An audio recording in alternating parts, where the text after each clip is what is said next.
At over 1,500 feet below sea level, right at the bottom of the Atlantic Ocean, it was just another day at work for Roger Chapman and Roger Mallinson. These two Rogers were in a submersible known as Pisces III. They were about 150 miles off the coast of Cork, Ireland, and their job was to lay underwater transatlantic telephone cables. Making sure these cables were properly buried was a very murky and very tedious task, particularly because there was no light at that depth. The day was Wednesday, 29th August, 1973. The space in the submersible that these two men had to share was just about 6 feet wide. It was a very uncomfortable situation, and worse for Mallinson, because he had spent 26 hours before his shift repairing the manipulator, a giant mechanical hand attached to the submersible used to position equipment. So you can imagine that the two Rogers must have been quite glad when their 8-hour shift came to an end. They ascended as usual to the surface of the ocean and were now in the hands of the support ship. Then, an unexpected event occurred which would turn an average day on the job to the world's longest and deepest underwater rescue. Before we get started, we'd like to quickly thank you for watching Insanity Collection, your home for dark and mysterious content. This channel is all about keeping you insanely entertained. Also, a reminder that we are holding our first ever channel giveaway. If you'd like a chance to win a $25 Amazon gift card, please visit insanitycollection.com/giveaway. We'll leave a link in the description below. It will take you just a minute to enter and you can get up to 5 chances to win. Simply follow the descriptions on the contest page. The winner will be announced in a video on September 1st, 2020. So, if you're watching this after then, stay tuned for the next subscriber giveaway. Now, let's get straight into the story of this astonishing rescue. Once on the surface of the ocean, a diver from Vickers Voyager, the support ship, attached a tow line to the submarine, which was to be used to pull the underwater vehicle into the much larger support ship. Then, suddenly, the submersible began to sink, upside down and fast. Something had gone terribly wrong. The hatch covering the aft sphere, a watertight compartment where equipment and oil were stored in the submersible, had been pulled open and water had flooded in, making the vehicle at least a ton heavier.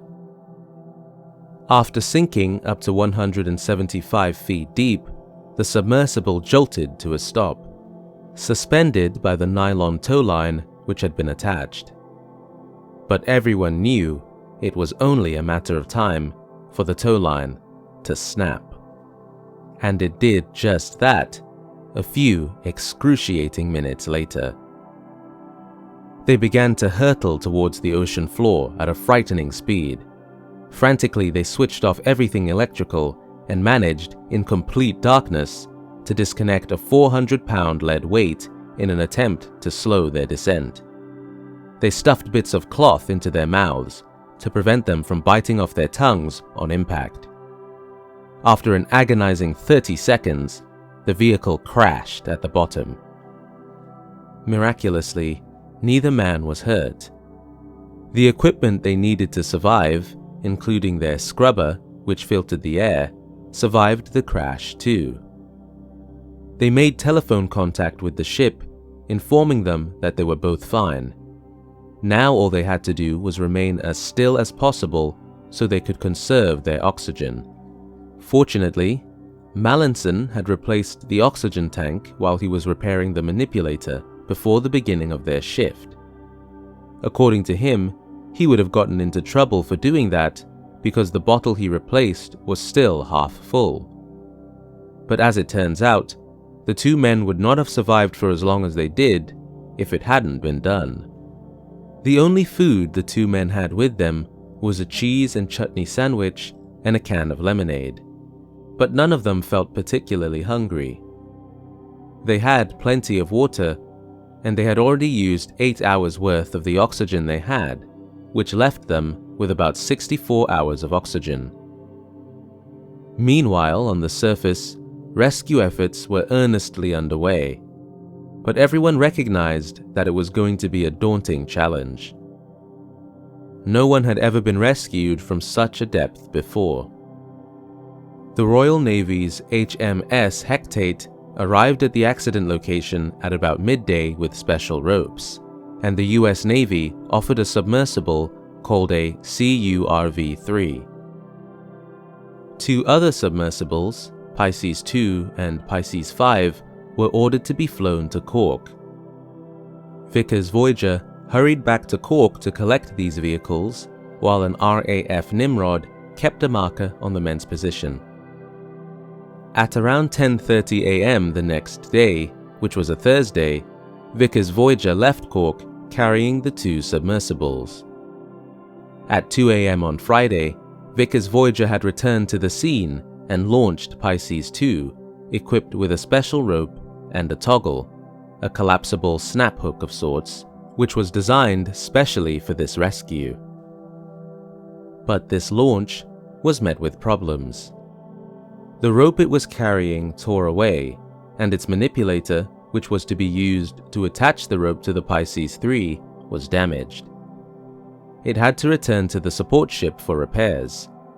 The Pisces V was also launched with the rope and toggle and managed to make it to the seabed, but its mission ended in failure as well.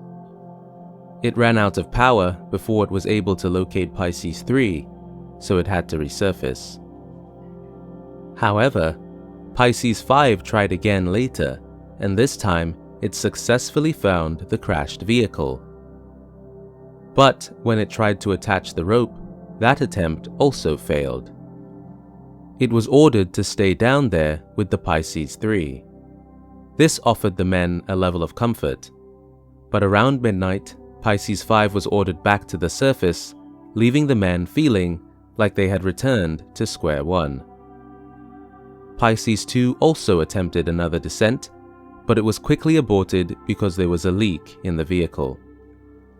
The CURV-3, which arrived around 5 p.m. that Friday, also turned out to be unable to launch because of an electrical fault which took a couple of hours to fix. Meanwhile, in Pisces III, the 2 men were cold and running out of oxygen.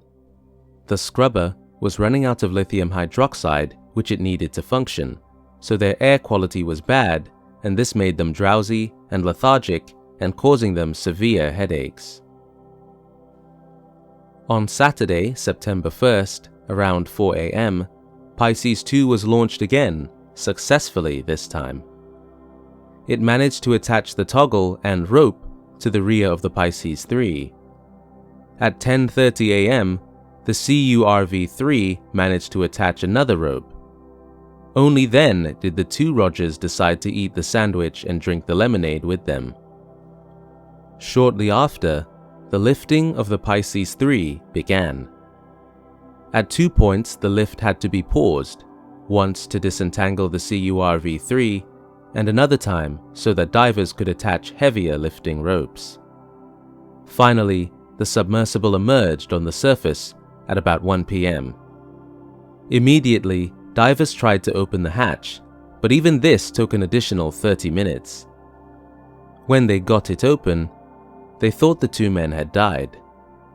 The ascent hadn't been a smooth one at all, and the men had to be carried out of the vehicle. They had been in for an astounding 84 hours and 30 minutes, over 12 hours more than the oxygen was estimated to have been able to last for them. When the oxygen tank was checked, they had just a 12-minute supply of oxygen left.